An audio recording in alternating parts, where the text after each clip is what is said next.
We're going to be painting this today. This was done as an Instagram live together with Yulia from White Heart Designs. She has a YouTube channel and I'm going to be linking her YouTube in the description below. Now, both of us were teaching each other how to paint specific flowers.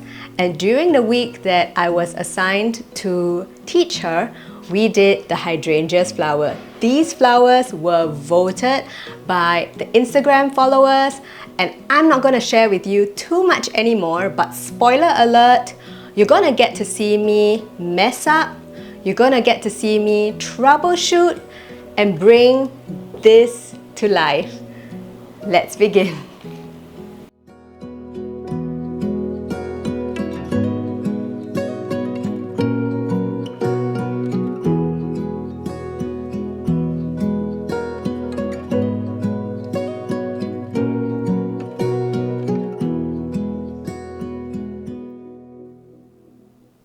Hi, my name is Jillian, a psychologist turned full-time watercolor artist, and I'm passionate to help you to embrace the mess and magic of watercolor.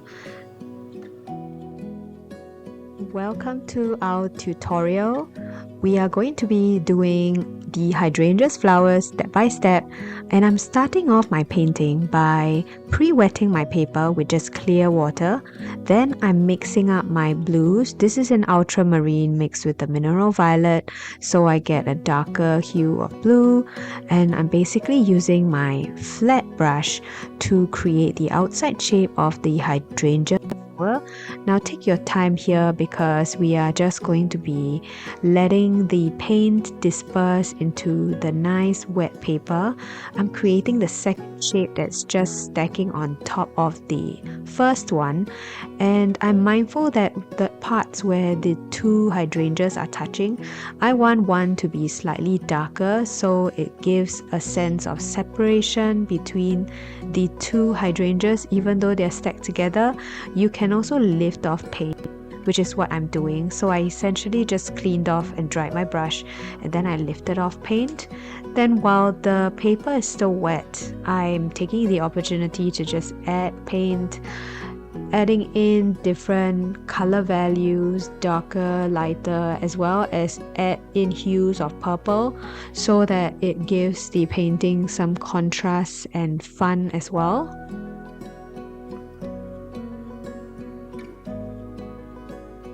I'm grabbing my spray bottle and wetting the top part because I want to add another bloom stacked there, and this is a smaller one, so you can see that when I'm painting the hydrangeas, I'm basically having them in different dimensions, keeping in mind that the one that's closer to you is usually bigger. Now I'm mixing my greens because my paper is still wet, so I want that nice soft leaves as well, and I'm just mapping out shapes right now. So if your paints have started to move around and disperse, don't go back in with your brush and overwork it, but rather just let the paint move, and we can always go back in, whether it's to add in layers or to darken it. So just have fun with the process really, and keep your paints nice and light as well when you are doing this. Now I did this as an IG live, so this was done with Yulia, and it was so much fun because we got to have a conversation around planning and color choice. So you're definitely going to want to check it out, especially if you're on Instagram. I'm going to be linking my Instagram as well as Yulia from White Heart Design, her Instagram as well. She's also got a YouTube channel which you can check out. And at this stage of my painting, I'm still mapping out my greens, and because they were so faint and light, I decided to add a couple of darker values so that there's a bit more definition. And now I notice that parts of my blues and greens are bleeding into each other, so I'm actively using my brush to just lift off paint, because this is possible when your paper is still wet. And what I'm doing now is I'm attempting to lift, and I have to say at this point in the painting, I think I really felt like I ruined the painting just because I started to feel like I had no idea what was happening, and the more I did this, the more it felt like I was just growing a spider in the middle of my hydrangea, and I also had to take a step back and kind of tell myself that it's okay because it's still the first layer, and usually the first layer is where we go through the ugly beginning, and I'm still growing this spider, as you can tell. And because this was a recorded live video, I'm doing a voiceover right now, and I'm really attempting to kind of fix it, but I decided that I will let the parts of the painting dry instead, and I went in to layer. And what I'm doing is I'm just using the dots in the hydrangeas, which is the center of those little flowers that you see, to guide me, and I've added in some little dots using my small round brush from Silver Black Velvet. This is a size 6, and I'm just adding in the shapes of the petals instead, and hoping that that guides me and sort of removes that distraction from that spider that I created in the middle of the hydrangeas. So if there's anything of what not to do, that was definitely something that you should not do. And with watercolor, because watercolor is transparent, you can always go in with a light layer, a thin consistency, so that's your lightest value. And this is where I'm trying to go in and sort of layer over that spider and creating some of those petals. But I'm also not painting every petal, because the thing about the hydrangeas is that I want to capture only some of them, so the viewer gets a hint of some of these petals. And you can see that I'm also practicing negative painting, where I'm painting around the petals instead, so it reveals the petals that are on top of the petals underneath. So I hope that this makes sense. So as I'm going through this video, it's really a mixture of positive and negative painting, and then every time I feel like I'm getting lost in the painting, I will go back into those floral centers again, and I'm slowly increasing the color value as I go along as well. My hydrangea at this point is not fully dry. There's some spaces that are a little damp, so I'm also mindful to not go over those areas, because I don't want to overwork and have too much wetness or too much movement in a space which is trying to dry. So the thing about the hydrangea that's so tricky for so many of us is that sometimes we tend to overwork the painting unintentionally, because we are trying to add detail, trying to add definition. But I think it's so important for you to move around the painting and stand up if you need to, and look at it in a big picture. The idea I had when I was painting these hydrangeas was to have the shadows to be focused on the bottom right hand side while the light is on the top right hand side. So then this gives a balance of where light and shadow should be. So you can see that I'm basically going in and trying to darken the bottom half of the shadows, and I'm also adding in a couple of darker hues. Specifically, I'm actually adding in some blues, because there's lots of pops of blues around, also darkening some of those centers, so it gives me more direction to come in and work with it again. Now I don't want to overwork my first big hydrangea flower, so I'm moving on to the second one, and here I'm just adding in a darker color because I want that separation between the two balls. And with my second and third hydrangea, you would see that I'm basically just using brush strokes to just dab around to give the petals shapes. I'm not really painting the petals per se, but I'm just using my brush strokes to guide me. And I think it's so important for us to maximize the way our brush works. And you can find out more about the way I use the flat brush and filbert brush and round brush in some of my workshops, specifically No Formula Florals, which is one of my signature workshops. And you can see that through using various brushes and maximizing your brush strokes, you can really get the shapes that you want once you get to know exactly how your brush works, rather than fussing and trying to get certain shapes and feeling frustrated that you're not able to get a certain shape that you really want. Keep in mind that at this time my brush is just damp. It is not soaking wet, so my strokes are not really very wet. I want it that way so I get a lot of even color, and also it's because I'm just adding very light definition. Now I've changed over to my small round brush, and you can see that I'm just drawing lines and strokes, and what I'm really doing is I'm painting the in-between petals and shadows.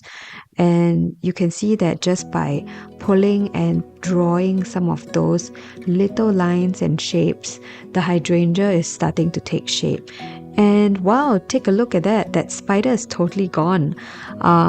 So we were so worried before with the first layer, and I could have trashed this painting or admit on IG Live that that painting didn't work out. But a part of me is so glad that we continued to layer and basically see and experiment how things go. And I feel like this is how you actually develop your skills and your techniques as well. That being said, not all paintings can be saved. I have experienced times where I've tried to layer and I've tried to do more, but I ended up overworking the painting. But this is also the opportunity for you to learn what not to do next time. So with every painting that you do, trust that each of them will lead you to an answer to how best to move forward in your next painting, because I feel like every painting has a valuable story and lesson to teach you as well.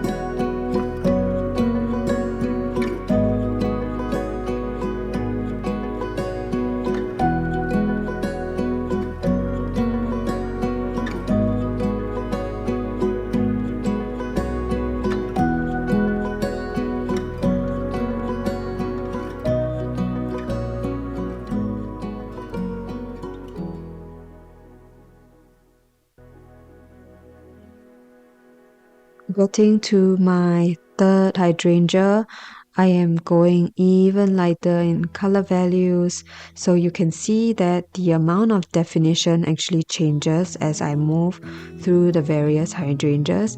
And you can also see that I'm jumping back and forth, working on some parts and then coming back again. And this is me trying to also take a step back, reevaluate, and make sure that I don't overwork, don't over detail and over petal the hydrangea, because there is that tendency for us to do that just because it looks like there is so many petals to paint. But believe me, it's really just a series of brush strokes and understanding how to use negative painting, positive painting to help you to figure out where and which detail to pull out exactly.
Now that we've worked through the flowers, I thought it's a good time for us to start defining our green leaves. And you can see that they are all so nice and soft.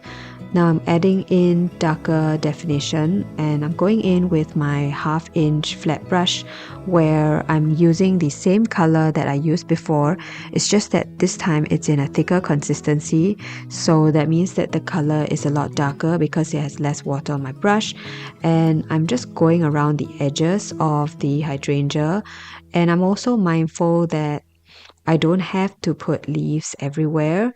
I'm literally just going around the edges, and again out towards the top I have it really loose.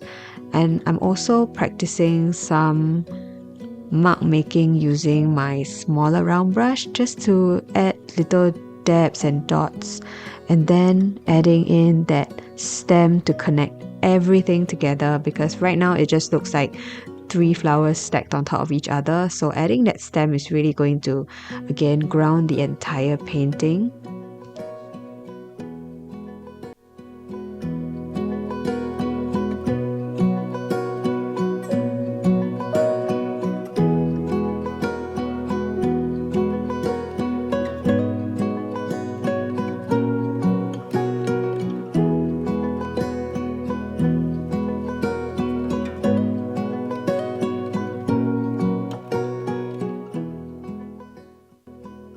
If you're still with me in this tutorial and you're really enjoying all of this content, remember to hit the subscribe button and also share with me your insights, your wins, things that you've discovered, or even how it was like to paint together with me.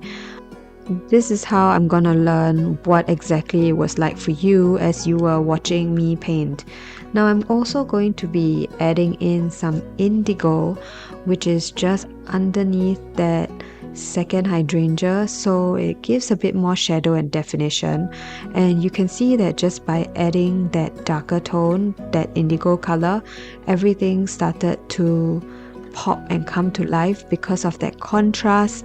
And you can see that with that darker shadow I have to consistently create that darkness throughout the painting, because otherwise that line is going to look like it stands out.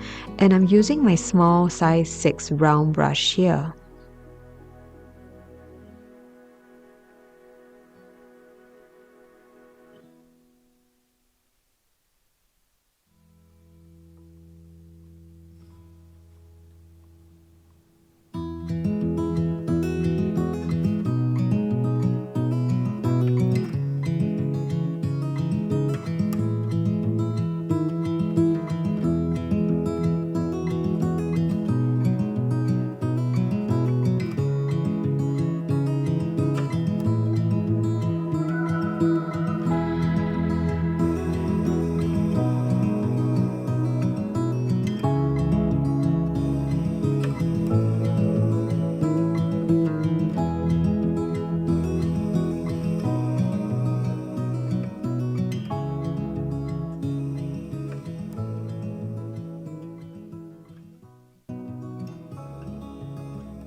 This painting was so much to create. We had such an adventure where there were times where we felt so optimistic in the beginning and we were so excited about finding a reference photo that we really want to paint. And then it went into some despair where I was growing a spider on that paper of mine and I wasn't sure what to do with it. And if you're trying to look for that spider now, I don't really see it anymore, and I could say that we've successfully averted that. And well, thank you for joining me on this wonderful adventure as we slowly added in dimension to create this beautiful painting. One of the things so many of us struggle with when it comes to loose floral paintings is addressed in one of the videos that I have put up recently. So go into my channel and find it, where if you need to learn how to paint loosely, I give you some tips and strategies, and these are really things that you have in your toolkit. I hope that at whatever stage your painting was at, you found joy in it and that you continued to be gentle with yourself, your practice, and your time spent creating.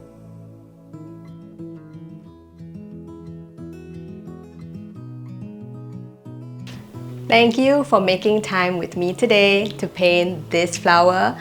It was so much fun to paint, and I hope you also got to see some of the struggles and how many of our paintings sometimes we might give up at a stage where we could still learn from it. So I would encourage you to use your paintings as a way to teach yourself to build that tolerance for messiness, to build that tolerance for difficulty, because it's when we are able to troubleshoot and problem solve, it's when our confidence really grows. I enjoyed painting with you, and I can't wait for us to paint together again.